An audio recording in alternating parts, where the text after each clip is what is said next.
everybody, it's Sharon here. Welcome back to my channel for those who are returning, and welcome to any new subscribers that may be visiting for the first time.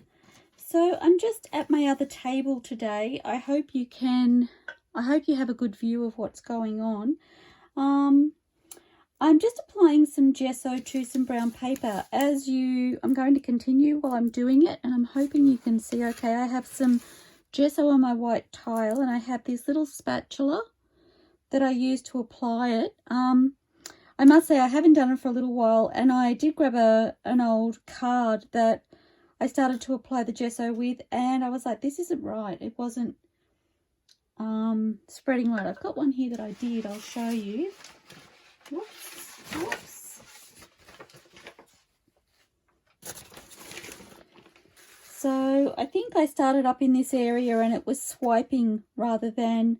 I like to sort of hit the creases in the paper rather than to apply it right across. So I went, well, obviously that's not how I do it. And while I was doing it, I suddenly realized that maybe you haven't actually seen me do it. So I thought I'd turn the camera on really quickly. This will probably be a very quick video, but I have my little spatula here. It has a very flat surface, and I have my tile with my gesso, and I just kind of dab it in the gesso, and keeping it flat, I just wipe it across the brown paper. Now, if your brown paper isn't catching the gesso the way you'd like, it may be that you don't have enough wrinkles in the paper.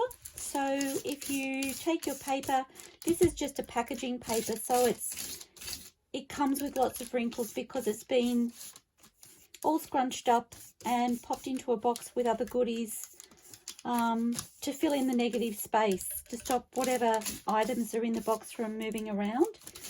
And so it already has that fabulous texture, which is what I like to highlight with my gesso. If perhaps you aren't able to get brown paper packaging paper, if perhaps you aren't able to get brown packaging paper, that's better, then by all means you can use just a roll of, you can get brown paper as a gift roll and tear or cut a piece off to the size that you'd like to work with, scrunch it up into a big ball, give it a good squeeze, and then roll it back out and flatten it out, and you will have exactly the same sort of paper that I'm using here pretty much. So just applying the gesso with the flat part of my spatula all over. And you may or may not be aware, I love to use this when I'm layering. I find it far more fun than using just a plain brown paper, which I have actually used as well, but I really love the detail. It's almost like a pattern paper in its own right, and I love what it brings to my collaging and my pockets and my layering, and I use it for all sorts of applications. And I usually do a few sheets like this when I have the time, and then I can just fold or tear them up into storable sizes and pop them aside ready to use. So I was running very, very low and decided it was time to do some more. So that was all I really wanted to show you. The other thing I did with the one that I just showed you that I finished, I have on my desk here, slightly off camera I think, and I'll just finish this little section and I will show you. Pretty happy with that. Normally I would go around and I would fill in any areas that I think were a little bit lacking, particularly checking the edges, because you do tend to miss the edges. Okay, I'm pretty happy with that application, except for that little area up there.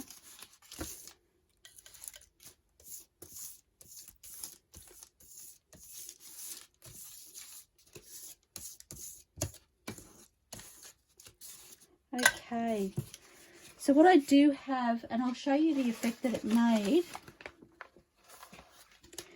this little stippling, I think you can see, whoops,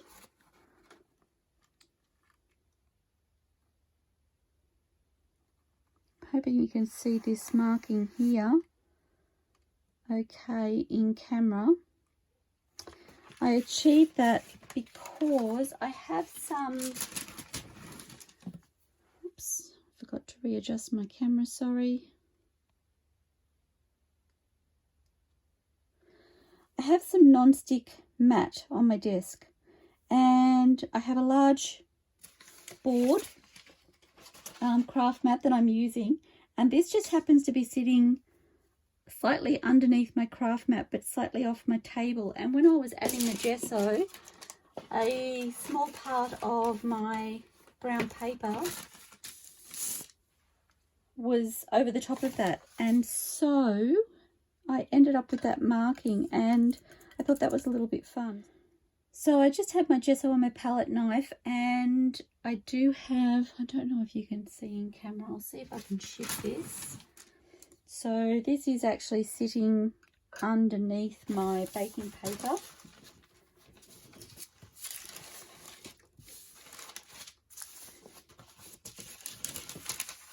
Shifting it across so that it's in camera, so I'm hoping you can see that I have it, that's the edge of it there. I have it under the baking paper but on top of my craft mat. And if I pop some gesso on my palette knife, I get a little bit more of a textured look. Now this would probably show up a lot more if I hadn't already gessoed, but I just thought it was a little bit fun. So you could maybe play with different ideas for texture underneath your brown paper if you wanted to come up with some different ideas. So that was really all I wanted to show you for today. I will continue doing my brown paper. I do have this little bundle here to finish gessoing, and I have actually considered, I have a big bag of wrapping paper. It's actually wrapping paper from a birthday party, and it came home with me, and I've been trying to decide how to use it, and it's a little bit shiny on the surface, more shiny than I'd like. Actually, I'll just go and grab a piece, I won't be a moment. Okay, so this is a piece of many different wrapping papers that I have. I'm going to scrunch it up some more. So this is what you would do if you have a roll of packaging paper or wrapping paper that was brand new. You see it provides lots of lovely creases. I'm not going to use this.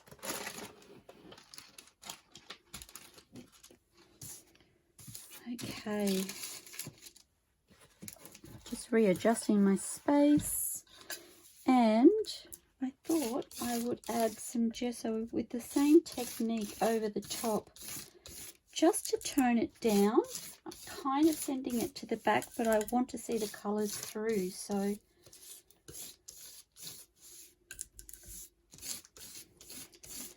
and again I'm thinking that I could use this as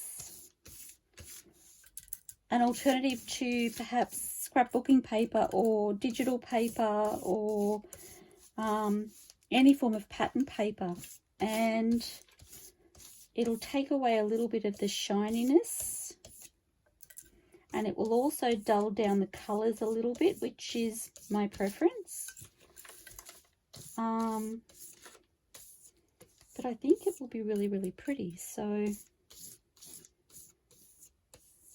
I wanted to include this paper actually in my Wonderland journal, and I've been trying to figure out how I could do that. I kind of like the bubbles.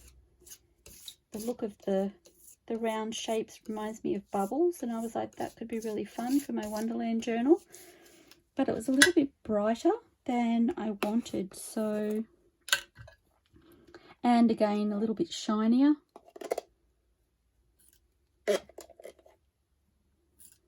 And because I prefer a vintage look, which is, for me, a vintage look is more matte. I don't feel like bright, shiny lacquers and things came in until later in time. So when I think vintage, I don't think sparkly and shiny necessarily. And you may be different, so you might like to use the wrapping paper as is, but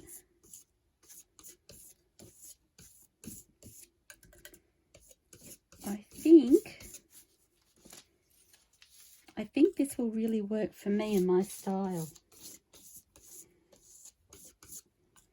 And if that's the case, I could possibly apply this technique to many different wrapping papers and use them as an alternative. So the recycling for my family members is going to be lessened, because as was the case at this birthday, actually a family member suggested that they collect all the paper for me into a garbage bag and leave it for me to bring home, which was fabulous. And like I said, I've had it sitting there. I loved the papers, but I've been trying to figure out how to make them work for what I do and what I like, and I'm actually really loving this.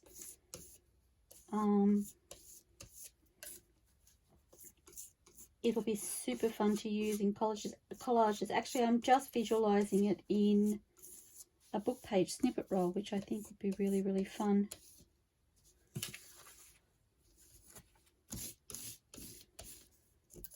Almost done.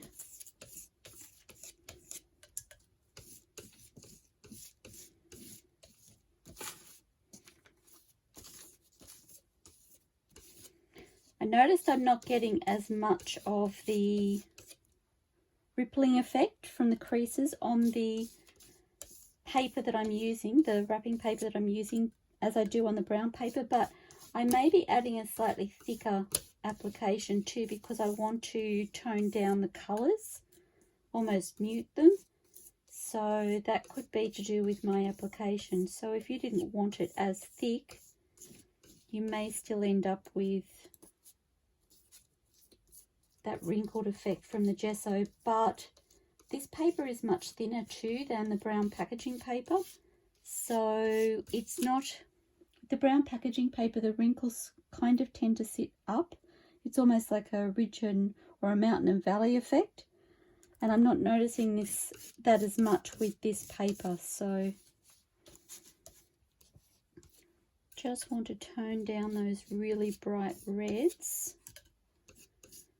And I actually really love them with the gesso over the top.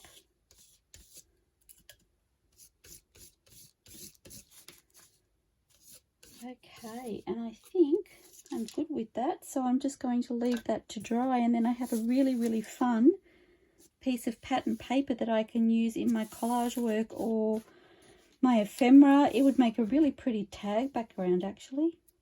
Oh, fun. Okay, so I'm going to leave it there. I'm going to keep going with my gessoing, but I just wanted to share with you what I was doing, why I was doing it, and my thought process with this wrapping paper. So I hope you have some fun with this idea. I look forward to seeing you soon, everybody. Happy crafting, and bye for now.